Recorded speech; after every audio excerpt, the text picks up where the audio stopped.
কলাগাঁও ক'ৰ উঠাইছে?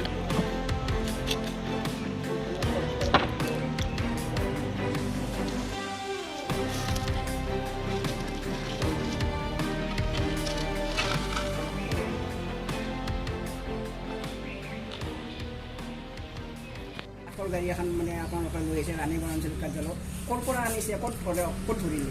আমি তাৰমানে আমাৰ আঞ্চলিক বন বিষয়া মহোদয়ে কিবা এটা গোপন সূত্ৰ খবৰ পায় গোলাগাঁও এলেকাত আমি তালাচী চলালোঁ।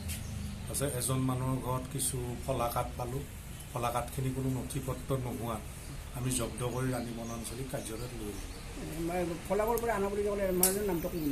মানুহজনৰ নামটো মানুহজন ঘৰত নাছিল এই অৱস্থা, তেখেতৰ মিছেছ আছিল, ইমতাজ বুলি কৈছিল। ইমতাজ পৰৱৰ্তী সময়ত এই বিষয়ে অনুসন্ধান কৰি আমি অভিষেক মানে ৰিপৰ্ট দাখিল কৰিলোঁ। কিমান কেবিমান হ'ব এনে কাঠটো? এনেই অনুমানিক আপোনাৰ 35 পৰা 40 কেবিমান হ'ব।